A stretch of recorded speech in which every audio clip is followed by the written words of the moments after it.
Check. Oh, that's okay. Well, it's good to be here. Good evening, happy Sabbath, everyone. Yeah, and that's pull out. My goodness, I get chills every time I see those videos. Took some of those drone shots. You had Shark City, Jellyfish Lake.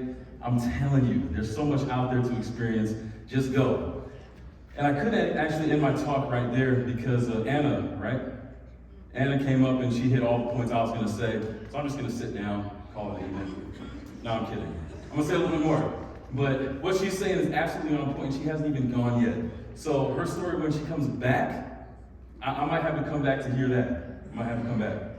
So I hope that you guys get inspired by the people around you that are already serving, that are out there right now, that are going to go, to see that it's something that you can fit into as well. Just to give you a little bit more about myself, I'm the official missions ambassador at Andrews University. And it's unofficial though. And I'm an assistant dean in Meyer Hall. That's the men's residence, as we call it there on campus. Let's see, I took some notes here. I'm in the seminary. Yes, I'm in the seminary. And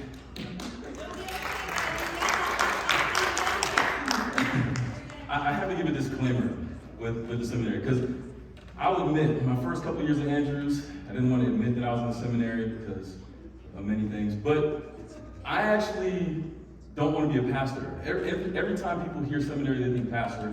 When I hear seminary, I think missionary, and they actually rhyme, so it's better. And the thing is, my whole approach to religion and spiritual things is sometimes we just make things too complicated. And I appreciate the great knowledge and the insight that the professors have, all the things that I've learned.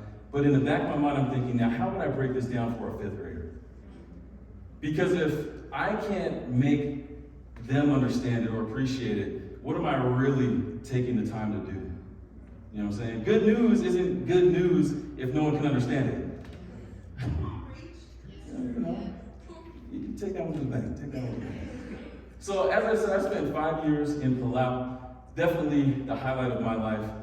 Palau's been a big part of my experience, and I will definitely be back in the future. I was actually just there over Christmas break, and I plan to go again in a couple months.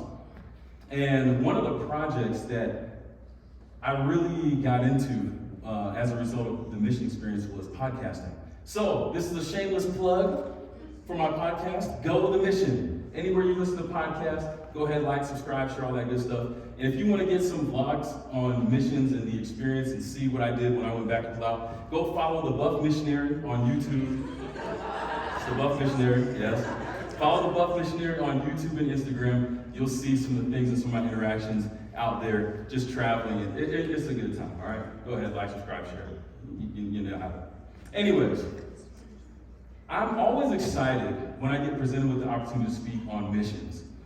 It's my favorite thing to do. Most of the time when I'm sitting in my office in Meyer Hall, guys will come in and I know I'm supposed to get on them about doing this or being late or where were they last night, but I'd rather talk about missions. It's just what I love to do. And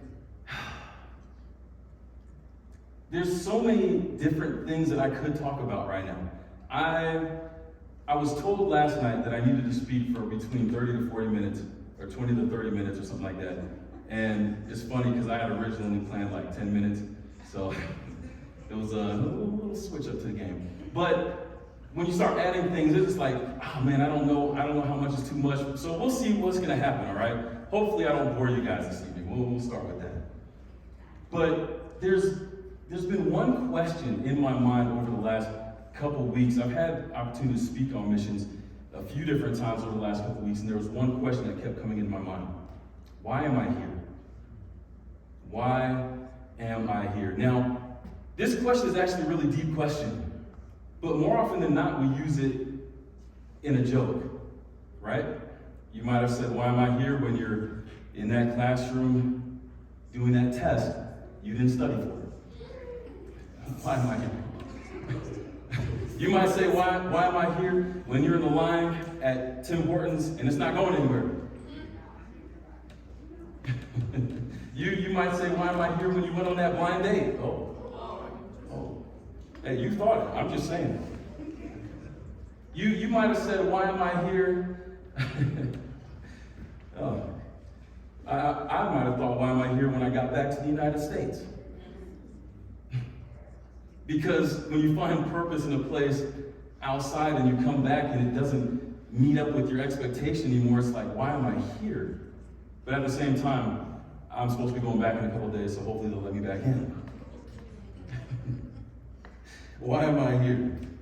It's a real question, it's a hard question, it's a question that I hope we take the time to sit down and wrestle with. Because the reality is this, if you can't answer the question, why am I here? What you're admitting is that you have no purpose. And if you have no purpose, you won't have a path. And if you have no path, where are you going? And it's interesting because we're in school and we think by definition being in school means we're going somewhere. But if you can't answer the question, why am I here? It may not end up the way that you think. That's exactly what happened to me. So I'm not just throwing that out there to flame people. If I'm flaming anyone, it's myself. That was my own experience. See, I grew up in a Christian home, was learning all the right things, doing all the stuff I was supposed to do, but I couldn't answer the question, why am I here? In fact, I don't think I was trying to. And there was this theme that goes along with this whole idea as well, right? He's calling. Jesus is calling you. And when the pastor or the Sabbath school teachers or my parents were trying to tell me that Jesus was calling me, my response would have been, for what? Why? And why does it matter? And it's interesting because when you think about it, these two things go hand in hand. Why am I here? And Jesus calling go hand in hand, because if you don't know why you're here, you won't know why Jesus' call should move you. It's interesting. If you asked me what my purpose was or why I was here in high school, I would have told you it was to make the basketball team. And you can tell by my grades too. Yeah, oh yeah, are you a baller? Well, I thought I was, but anyways. You had to have a C average to be a member of the basketball team. So guess what I did for 3 years of high school? A C average. That's all I needed. So that's all I did. But here's the thing, I will argue, and I will die on this hill. I will argue that it's harder to average straight C's than to just do your best and get A's and B's. Think about it. Think about it. It's easier, and I know I sound ridiculous saying this, but it's easier to get A's and B's than to average straight C's. You gotta know just how bad to not do, and you don't want to be too good, you know what I'm saying? It's a small window. It's a small window. It's hard. But anyways, my purpose is not to be a baller, and thank you, my purpose is not to get straight C's.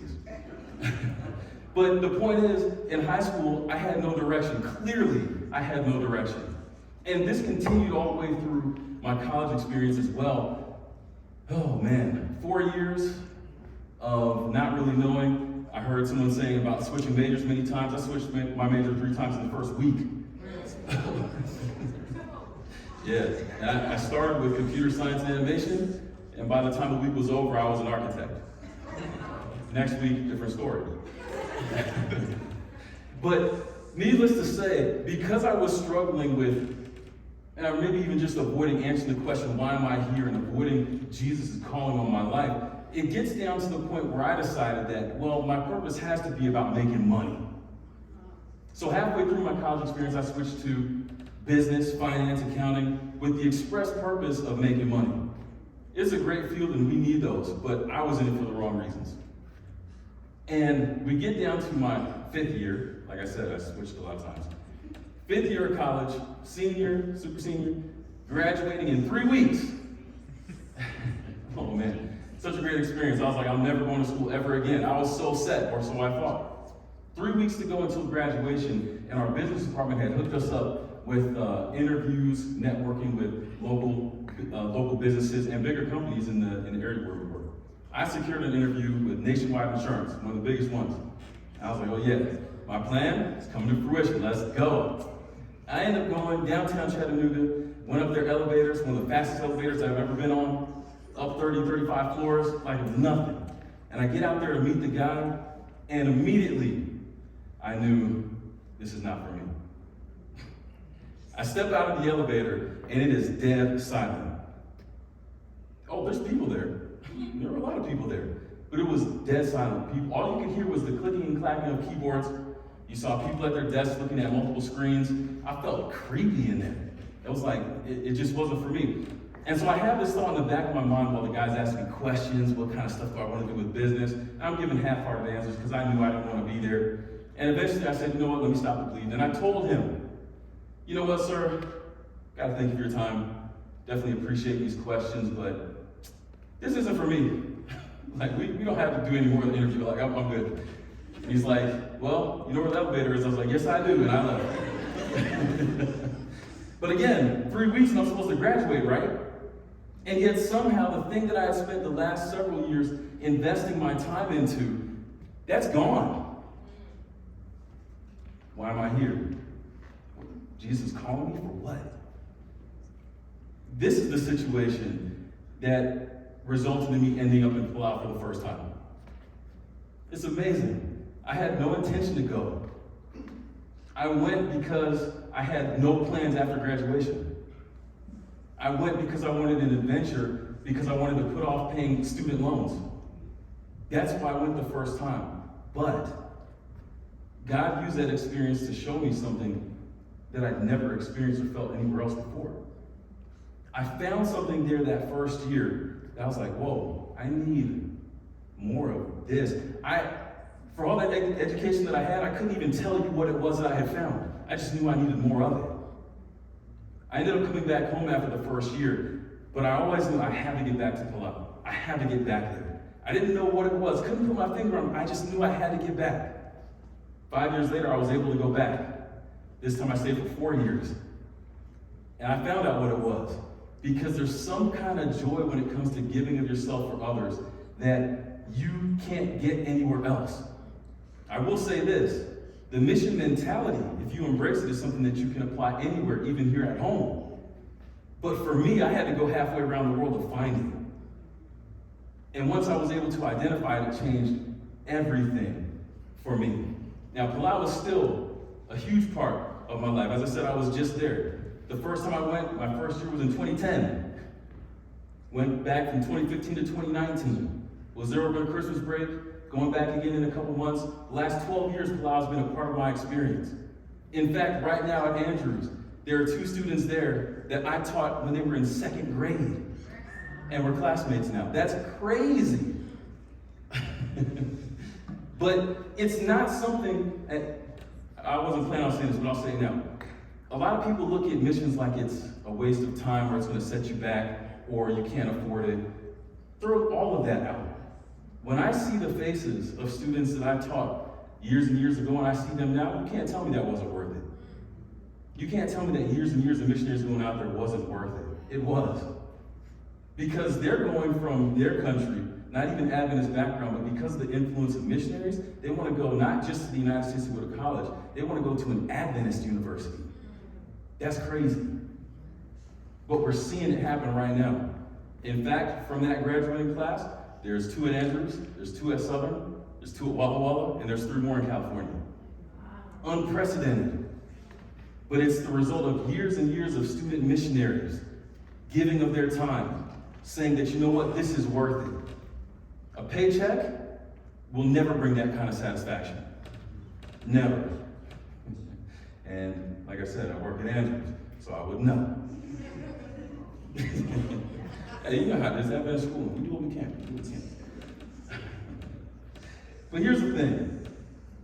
Even though I know that the best is yet to come and the mission experience is something that's going to be a part of me forever, I do get a little bit sad sometimes when I try to talk to people around the campus or just presenting in even situations like this, and I see the response is kind of dead, or people, they haven't looked up from their phones the entire time, or they write it off like, I don't have time for that. The professor said I shouldn't do that, and all this other kind of stuff. It makes me a little bit sad because I know what they're missing out on. And it's hard for me to know that you have endless possibility right there at your fingertips, but you're unwilling to take advantage and activate it. We're so focused on what we consider to be big things, and it's really just the basics of life. When there's so much more that we could be tapping into. I don't want you to miss the opportunity. I hope that all of you can take advantage of the experience that it is to take 1 year, just one, to go and serve. It's worth it. And I'll tell you this too. I haven't met anyone who didn't go and come back a different person and a better person, whether they enjoyed the experience or not. Yes. It's true. Because when you get to experience the real world in different cultures in this kind of way, you come back with a level of maturity that your peers, they may not recognize you. And it's because you've grown in advance and you've had so much more real world experience. Put that on your resume and see what happens. I bet you 4 years in one of missions will go a lot better than just 4 years in the degree that everyone else has. I'm just saying. I'm just saying. But it leaves me with this question, right? Because I know that this experience is something so valuable. What can I possibly say to inspire somebody to go? What can I say? I was talking with a friend of mine, a former student. This student was actually in 6th grade my first year in Palau. So by now, she's already graduated. She's doing engineering. She's killing it. Absolutely killing it. And we were able to catch up a few weeks ago. I wanted to know what her experience was, the transition from high school to the States and all of that. And there was one word that she mentioned that immediately caught my attention. It's the word endless. Now, Palau has a national scholarship fund that they use to sponsor students to go to different places in the world, to pursue different education, whatever. They'll help pay for them to do that. But when you start talking about endless and money, things change. Things change. But the irony of it was, I'm listening to her talk about this and how she was able to take advantage of this, and I realized, wait a second. Now, she went to the biggest high school in Palau. I worked at one of the other big high schools in Palau, and yet, at the time, there were not that many high school seniors taking advantage of this endless pot of money to come and further education. Why? Something was missing. So I asked her, help me understand why there are not more students taking advantage of this opportunity, this endless opportunity. So she told me what her experience was like at the public school. And what she told me frankly shocked me. I had no idea. Only thing I knew about her high school was that they were my high school's rival and that they always beat us in the basketball championship game. That's it. So what she told me was completely new. She said some of the students there were actually basically the parents of their younger siblings. They didn't have time to worry about other stuff. School, they did do what they can, but when they go home, their priority wasn't even homework. It was their siblings. Some of the students, if they did get to go home, they didn't even know when they would see their parents, if it was going to be this day or the next few days, because they may have been out doing something or who knows what. It wasn't consistent. Some of the students were in school only for school lunch because they couldn't count on a meal at home. And my friend told me the meals weren't even that great. So you can imagine the struggle was real. But there was one that got me more than anything else. The cost. The cost for one semester at that high school, public high school, was $10. One semester. And some students had to drop out because they couldn't afford it. Some of us have lost $10 more times than we can count. And yet, on the other side of the world, there are people who don't have that much over the course of a 4-month span to stay in school. That's amazing. And as she was telling me fact after fact after fact of her experience, it hit me. How could they worry or think about future endless possibility when they were worried about tomorrow? That's where the gap was. It's impossible to think about your own future endless potential if you're consumed with the basics. It can't be done. But what about us? Do we spend so much time thinking about the basics, in our experience, at the expense of endless future potential that's available to us? Because the spoiler is this: through service, You all can become the best versions of yourself, even if you think you're at your best right now. There's another level. There's another level. But if you're so focused on the basics and what we think is so important in school, and there are important things, I'm not saying they're not, but if that's all we focus on, we might miss the point. We might end up missing the purpose of what this education here is all about in the first place. I don't want you to miss the point. I don't want you to miss the point. Why are we here? What is it that Jesus is calling us for? It's more than just school. It's more than the class we go to, more than tests we take, more than all the books, and we have to read a lot of books. It's more than that. And if we learn all of these other things and we never learn service, what we learn is not going to be a benefit to anyone. I don't know what fields Burman is known for. Like we have a seminary at Andrews. And even for a place like that, you can learn what pre- and post-lapsarian means. You can learn Greek and Hebrew as much as you want. But if you never learn how to serve, it's not going to help anyone, and it definitely won't help you. It's interesting. When we look at our experience today, we're more often defined by, especially in schools, the things we don't like, as opposed to the things we pursue, right? You guys know what I'm talking about. It may or may not be the same here as it is at Andrews. Probably a little bit different. I'm sure there are some similarities, though. Oh man, we gotta go to worship. Oh, how many do I need? I need more? I need 30 of them? I don't know what the number is. But we complain about having to be of the requirement to go to worship. Well, guess what? Somewhere in the world, people wish they could go and worship. People would love to go to have a space that they could be required to be in and be safe. Oh, they would love that. What about cafeterias? School cafeterias notoriously have a bad rep. Well, good. I'm happy for Burman. So, at Andrews, we have an all-you-can-eat cafe. Oh man, you pay the fee, I get a discount too since I'm staff. And I can go and I can stay there for 2 hours and eat, and then I can go pay for lunch and stay another 2 hours and eat. Oh, it's a good time. But people will complain about that. People will complain about that, and yet, somewhere in the world, there are people starving. People can't count on their next meal. I told you about the students in Palau. That's people's reality. What about evening accountability in the dorms? Is that a thing here? It's not. Oh, curfew and all that stuff. Yeah, man, curfew again.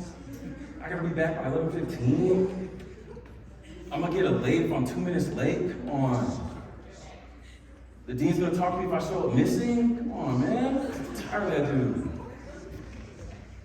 And yet, somewhere in the world, there are people that leave home and no one cares if they show up. There are some places in the world where people will leave in the morning and nobody cares what happens to them at the end of the day. There's no one checking in on them. You might not see them for a few days. They just may end up missing. Nobody cares. It's different. It's different. Are we defined by the things we dislike or what we pursue? I could go on and on with this one. Whether it's professors or classes, we complain about professors, we complain about all the stuff we have to read. Guess what? Somewhere in the world, people wish they could read. They wish they had the opportunity to learn something. They would drink up all the books that we would, skim through and speechify and rather not read. They would love that. It's amazing.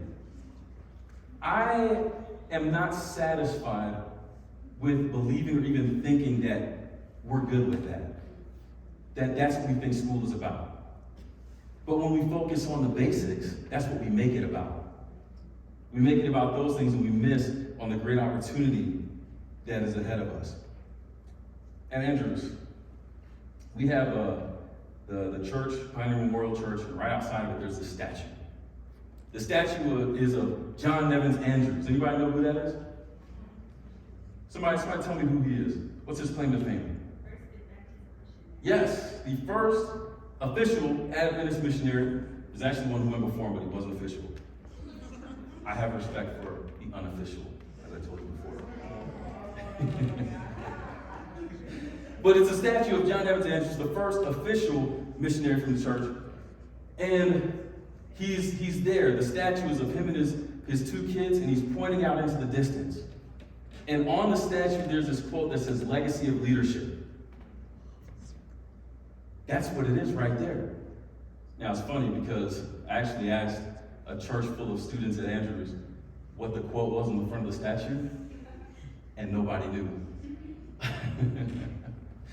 But legacy of leadership, that's everything right there. The missions mentality, the mentality of service is the best way that you lead. That's how you leave a legacy, because you can do all the good that you want, but if people feel like you didn't do it for them, they don't care. It makes a difference. The way that you do the things that you do, what you are doing, is never going to be as important as why you're doing it. It's interesting. That statue begs us to believe that we are here for more. I told them that night, and even though you don't have that statue here, I'm telling you that tonight too. It begs us to believe that we're here in these Adventist institutions for more than just school. Because we know, if we were just here for school and the basics, you could probably find the basics somewhere else that might be a little cheaper too. But the fact that we're here begs us to ask the question, why are we here? And to explore what it is about Jesus' calling that should move us. That's the fact. We are here right now. Some of you chose to be here, and that's awesome. I like Canada. It's a vibe over here. I'm not gonna lie. You have mountains. I like to snowboard, so I see mountains. Let's go. And Michigan, we don't. So those of you who chose to be here, awesome. I respect that all the way. Some of you didn't choose to be here. I'm sorry. But whether you chose to be here or not, you still have the power to choose. If you're going to answer this question, why am I here? You have the power to choose what you're going to do about the call that Jesus is putting out there in front of you. You have that choice. You have that power. We're here for more. We're called for more. And the thing is, there's new opportunities to serve every day.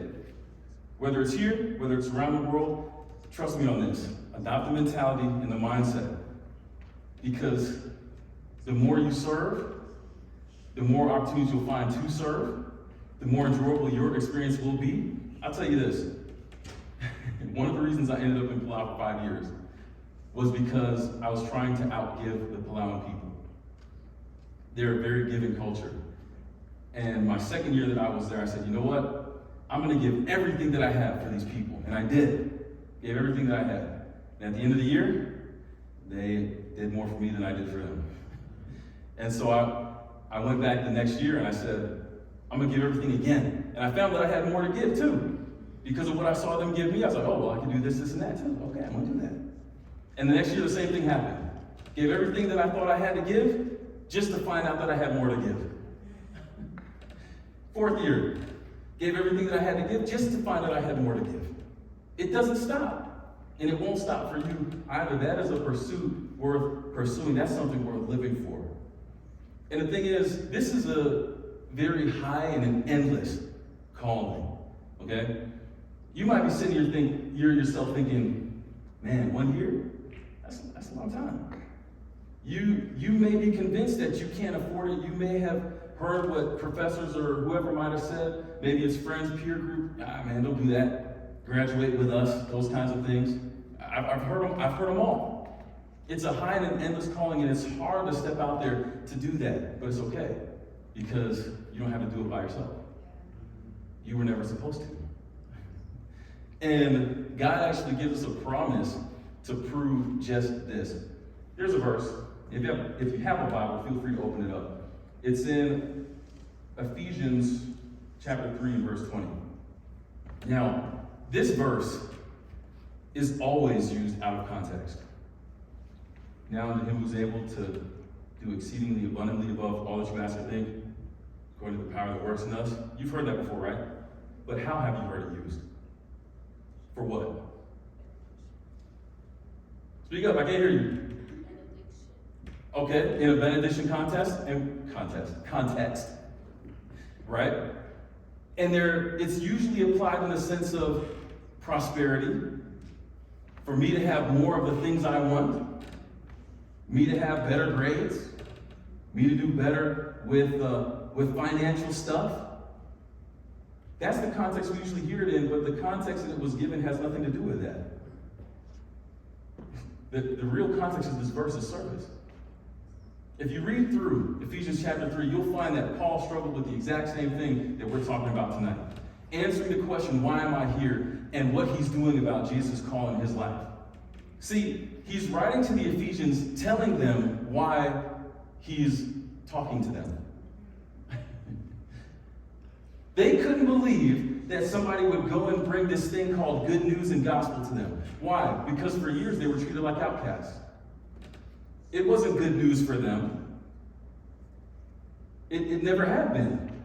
And there were a lot of other cultures around there outside of God's chosen people at the time that felt this way.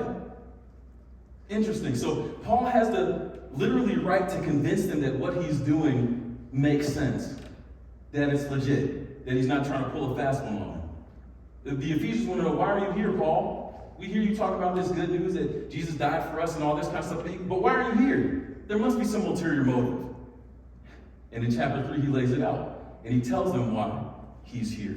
And he also tells them that he knows it's crazy that he's there because he never saw himself engaging or interacting with people different than him before either. This is completely new.